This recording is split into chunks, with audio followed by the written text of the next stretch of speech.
I think he's 19 years old, and he one time posted that he wanted to come out to the world. And everybody on Brookhead responded, "Oh, no, you're not ready, you're too young." And he was talking about, when I grow up, I'm going to be a politician. And they were all saying, "No, don't come out." So I took another tack, and I invited him to come to the ASAP workshop. And he was eager and willing and ready to come. But in the end, he didn't come.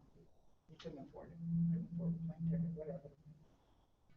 So we're going to talk a little bit about coming out. What does a pedophile look like? Do I look like a pedophile? How many of you think I look like a pedophile? Supposed to do the anonymous survey with that. Okay. My grandfather was a pedophile. Now, when I share this on Verped, they say, "No, I don't think they were pedophiles. They were abusers." So let me rephrase it. My grandfather sexually abused my mother, and I think at least one of his sisters, my mother's father. My father's mother was known on the streets of Eugene to be one that invited the little boys into her house and did things with them. So I think that she was a pedophile. I only learned that recently. I know for a fact that my father sexually abused several of my sisters, nearly all of them, one of which is Elaine, sharing her story. So you already know that about me. Is pedophilia inherited? I don't know. But whatever inheritance I got from my ancestors, my grandmother, my grandfather, my father, passed on to me through the genes, I think was initialized by experiences I had as a young person. When I was 6, some of my family may not even know this. When I was about 6, my two of my older sisters taught me to play go to sleep. And my understanding was that I was to take their panties off and ready to go to sleep. And I don't think it was abuse. I don't think it was harmful to me, but it left me with the impression that little girls want to be touched by boys. When I was about 12 years old, I spent a summer with my cousins, and there was some sexual games that went on there. Again, professionals say it's not necessarily abusive unless there's a 5-year age difference. So both of these girls were 5 years younger. I was 12, I think. One of them was 7. I think one of them was 5, although they remembered it a little differently. Basically, their brother taught them to play doctor, taught me to play doctor with them, exposed me to that. When I got home, one of my sisters told me that she would beat me up if I ever did anything like that again. I knew that it was wrong, but frankly, in the 50s, everybody I knew was sexually attracted. Every male I knew was sexually attracted to children, little girls. Is that true or not? I don't know. People say, well, it was just your family. I don't know, but I've talked to dozens, hundreds of other people who had the same experience. I had a girlfriend that I dated in college. She told me that she was sexually abused. We came in contact recently and had some interesting conversations. My wife, when I married, told her about what had happened with my cousins, and she said, yeah, well, my uncle did something to me. I don't know if it was everywhere, but in those days, it sure seemed like it to me. So it seemed very normal. The word pedophile hadn't even been invented, to my knowledge, in the 50s. Although somebody says it was around. I never called myself a pedophile, but for 50 years, more than 50 years, I've been sexually attracted to little girls. I choose not to act on it. I'm not exclusive. So it's pretty easy for me to pretend I was, regular, normal adult male and got married. And for 25 years, my first marriage, things went along fairly normally. I knew I was attracted to little girls. Maybe I was a little close. Maybe I hugged them too tight. Maybe I did something that I shouldn't have done, but I didn't.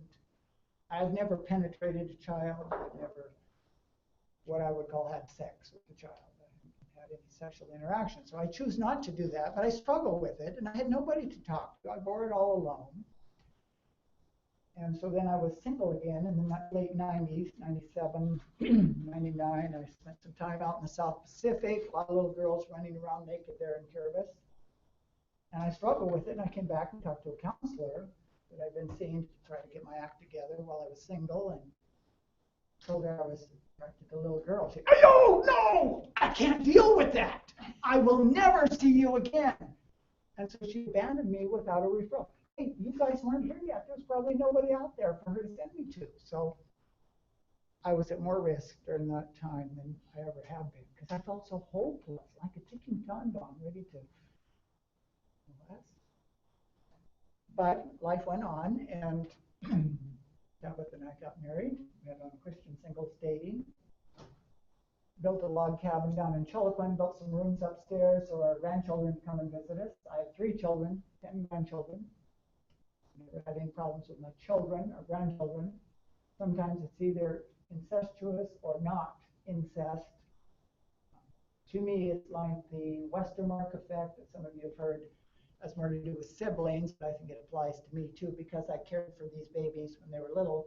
First time I remember changing my daughter's diaper, oh, am I going to touch her or something? But I made a decision right there that that was not going to happen. But anyway, life went on, children, grandchildren.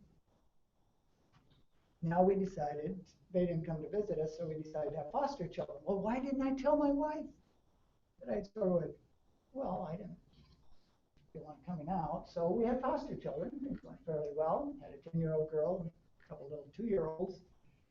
But 3 years after they left for other reasons. We moved on to restaurant, other things. The girl who had been 10 developed false memories. Now you tell me, I mean, society says children never lie about sexual abuse. But here the Oregon State Police show up on a girl one day and say, do you know why I'm here? No.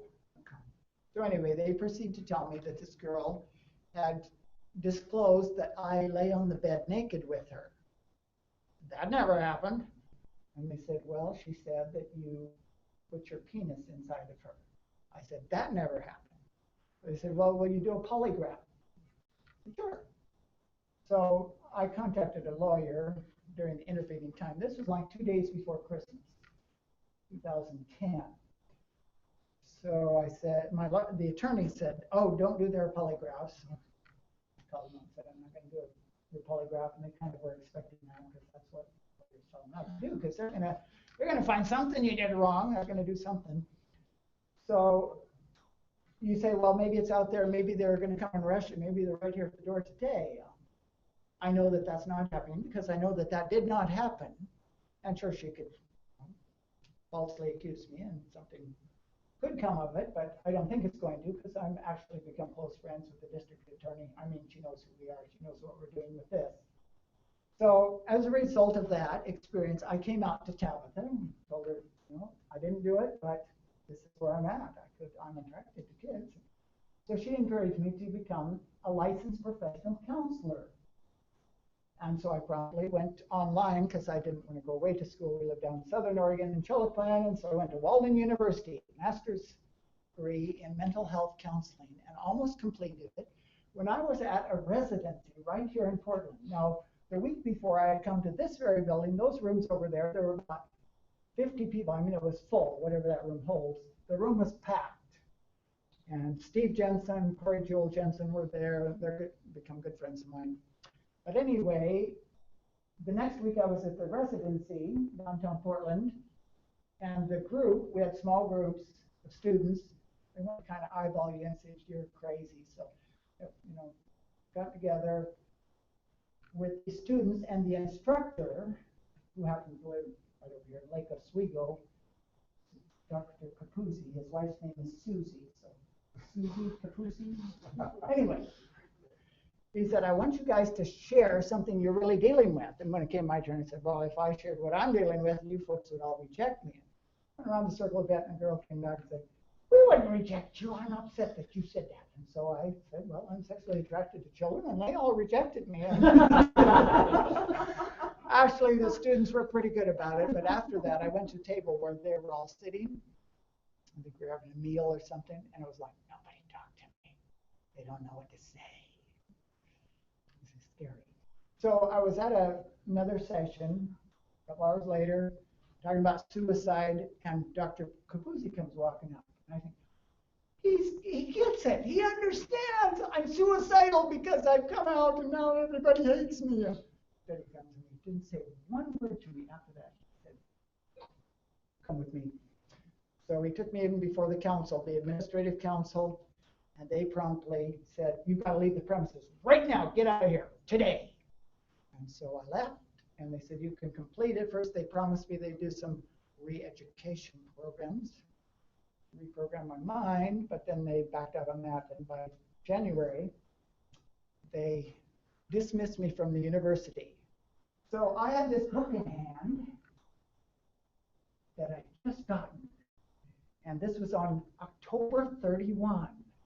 On November 2, within a couple days, they changed the book. I think it was because of me. Because I came out and said, you know, I have the sexual orientation. So we did sue Walden University for dismissing me based solely on my sexual orientation. We lost the case because they can lie if they want. Because in the student handbook, they have a little disclaimer that says this doesn't create a contract. So even though we publish a non-discriminatory policy, we can discriminate. But it's not a sexual orientation because the DSM changed it. So anyway, that's my story. Any questions? So then I got involved in all this ASAP, so that's why I have a little bit of a personal interest in helping people. Are you ready to throw rotten tomatoes at me? I'm especially since my dear friends. Absolutely not. Any questions, comments? Just a comment. That's a torturous path.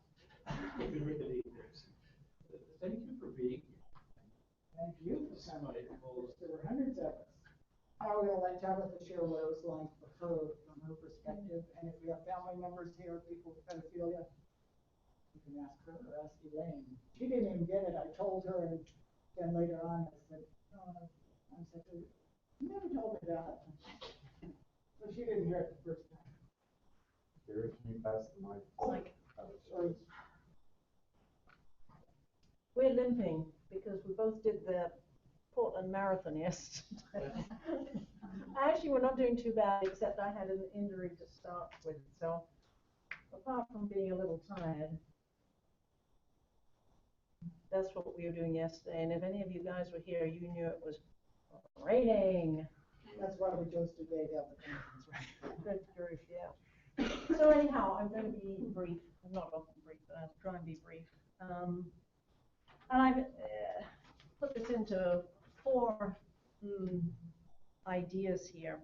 First of all, it's when it says what a family member responds. I'm not speaking for all family members. I'm speaking just for myself. I think everybody has their own story, and this is my story. First of all, I wear a number of hats, and I haven't forgotten that. But here,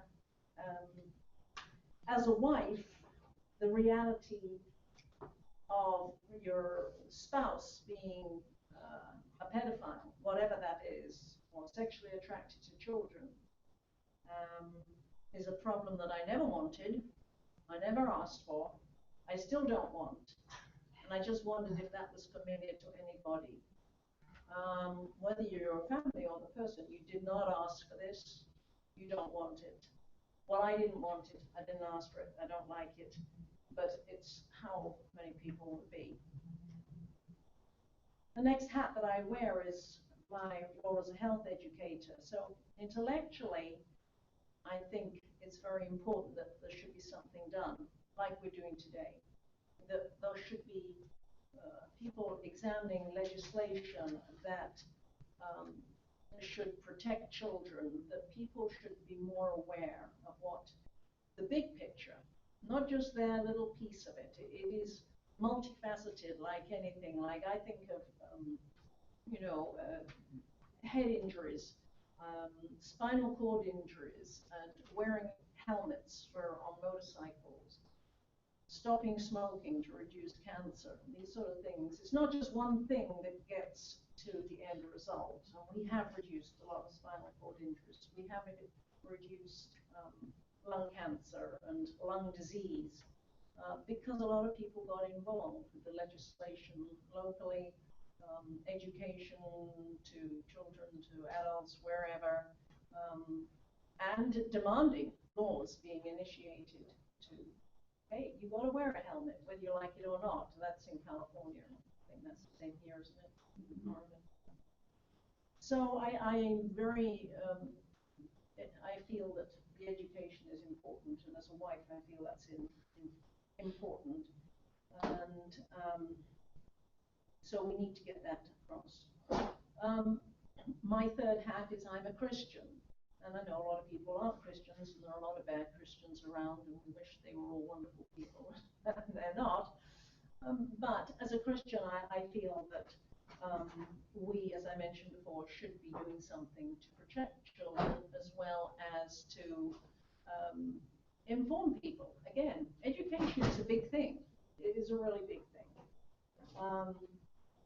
And reach out to these young kids who are struggling with their sexuality, that they have got someone to turn to, that they're not going to be excommunicated from everywhere they happen to be at the moment. And that is the reason I wrote the book Untouchable, which I'm just struggling to get it published. Of course, people aren't very interested in that topic to have it written. The next point that I wanted to make is my responsibility, what I can do for my husband or other people. I need to try and understand it. It's not something that I want to understand, quite frankly. It's not something I asked to be associated with or anything like that. I think that, you know, it is shameful because people don't understand. I need to be aware of the risks, so I have a responsibility to be aware of the risks. And that I should maybe chaperone, and I will do that at times. I will sort of keep my eyes open to make sure that we're not going anywhere where we shouldn't go, and that, you know, it's all fine, and that I am aware of these things. So I think as a spouse, I have a responsibility to do this. I do think people are receptive to new information from me as a professional educator there. And I need to be tolerant. But on the other hand, I really wish I'd been told before we had foster children of the risks. I think that that was a dirty trick that was played on me. Because, you know, even though you might be fearful of something happening, I think I should have been told. And so, that's a bad one for you. Because I'd have said, you know, okay, let's have 2 boys, and you know, even now we think there's so many children in the foster system. I didn't realize that 80% are just grown out of the foster system. I didn't know that 80% of kids never had real families. I heard that a little while ago, but I wouldn't have any little girls in that group if we were to ever have any. But I also have some things that I think they're responsibility of my spouse or people who have pedophilia for me as a spouse or the public.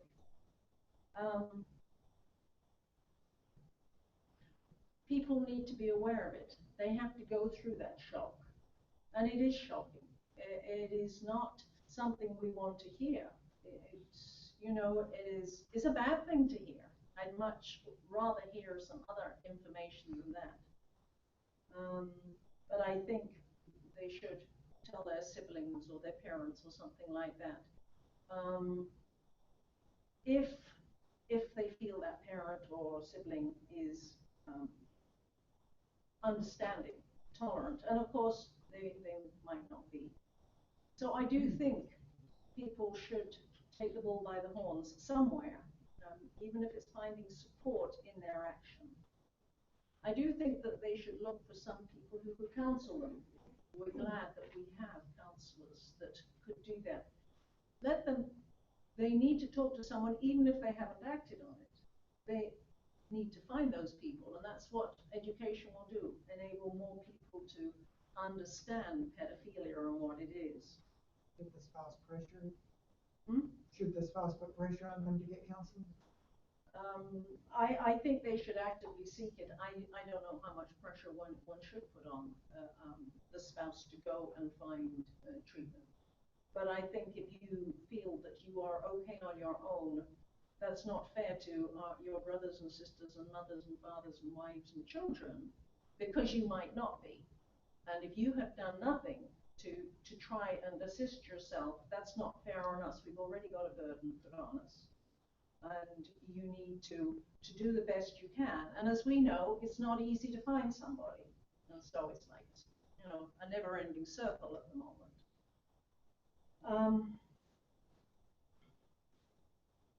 I would like people who are here, who might have pedophilia as their sexual orientation, to realize that is not their only thing that they're valued for. It is not the only thing that they should be worrying about. We are so much more than our sexual orientation. We are professionals, we're parents, we're children, we're good at building airplanes or knitting or whatever it is. We're musicians, artists, or whatever. So to realize that not everything has to be focused on this one thing. Nor, and this is probably your problem rather than any of the others, we're not interested in it all the time. We do realize there's something else going on in the world other than pedophilia. And we don't want to hear about it all the time, because we didn't want to hear about it the first time, and we certainly don't want to hear about it the 500th and whatever time. There is more to life, and so we're not all that interested in it. I want them to be responsible. I want that spouse to be responsible and make good choices, not necessarily. We know children are in Walmart, and I don't like going in Walmart very much, but there's nowhere you're going to go without children. But let's realize that there is certain risk, and acknowledge that risk, and tell us that you understand it and that you recognize that. Because we as spouses don't want to, we don't want to lose them. We didn't marry the pedophile for that sexual orientation. We married them for the person they were, the 95% of them.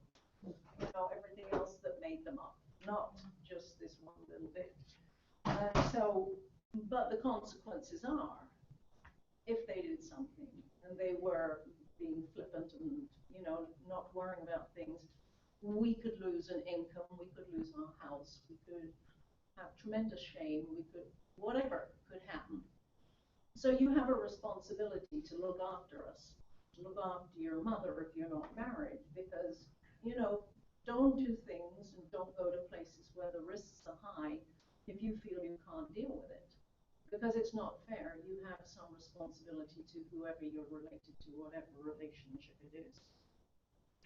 And I think from having lived with Gary for as long as I have, I think sometimes the thought is, and I often hear it about other things, it's not fair. You know, why should I have to have this burden? Why should I have, well, it's not fair for a lot of people.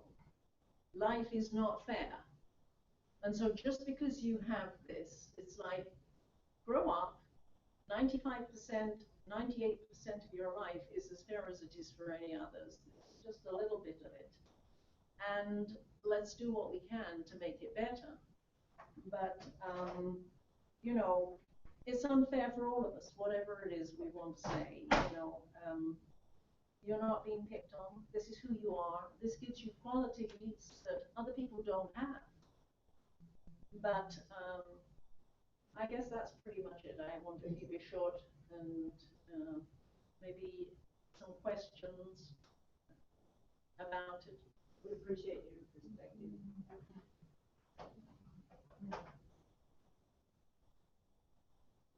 And All right. life is not fair. The sooner we recognize that, the easier life will be for us. If we don't expect it to be fair, it's so much easier. Yeah. Thank you, Tabitha.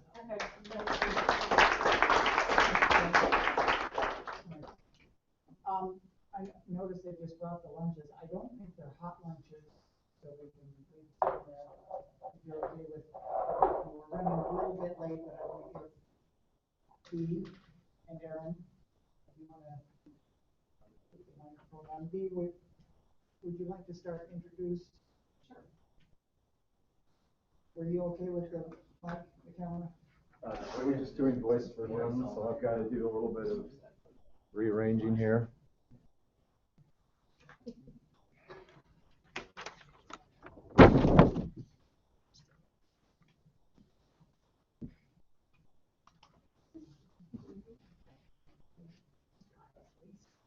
Anyone else cold? Yes.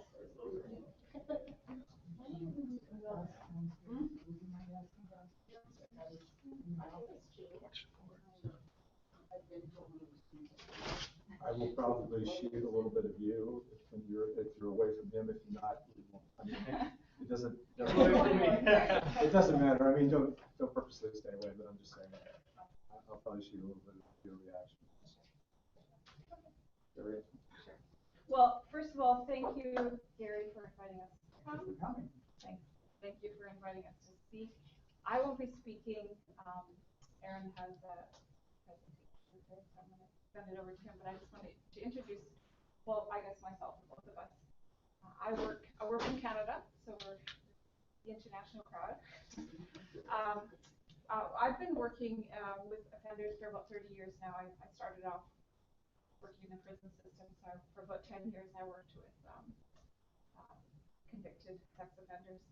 And what I found is that, similar to what Kenneth said, that the treatment programs back there were really not helpful. They were very shame-based and fear-based. And I really felt that we needed to do something different.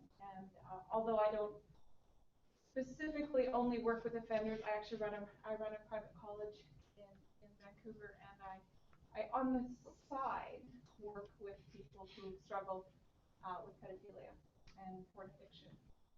So it's a very quiet thing because there's very few opportunities for us to speak publicly about what we feel is important, and that is to get this out of the closet. We don't have support in Vancouver. We don't have much support in Vancouver. There's probably one therapist that we know of, and certainly Aaron knows him. Talk about Dr. Anton, but so we're so happy to be here. We're so happy to meet like-minded people. So impressed with Gary's story and Kenneth and what you've gone through, and that's my rah-rah. Yeah, I just wanted to say gutsy. Yeah. Very gutsy on the part of you too. So. And really, it's Aaron's story, not mine. Turn over to you. Put the spotlight on you. And he likes to talk. I do. So, and I'm aware that there's Pictures. no. Seeing as how we crossed the border, even though this information is helpful and useful, and we're trying to do some good in the world, you know, crossing the border with sensitive information on our devices is something we want to try to avoid. We had some handouts. Bea was asking if she thought it would be a good idea to bring some material, and I said no. Just that is something to think about, you know, the fact that the more we do this work, the more we have to really scrutinize how we are presenting ourselves, because we don't want to run afoul of the law, even though, you know, the intention is, of course, to protect children, to work with offenders and non-offenders. So I'm going to try to avoid some redundancy. A lot of the things that I came here to say have been touched on already, believe it or not. But I got a bunch to say, so I'll just say it. Pedophilia is a natural phenomenon. It has existed in nature since the beginning of time, and nobody really knows why. That's a question that hasn't really been presented. Everything in nature has a purpose. So what is the purpose of pedophilia? Of course, we don't know the answer to that, but it's there. It's always been there. It's got to have a reason. Maybe the cure can be found if we first find out why it's there. Although there is no known cure for pedophilia, there are some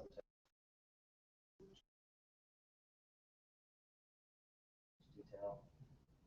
In North America today, we mainly rely on intimidation as a means of keeping people from acting out. I'm asking this question today: how well is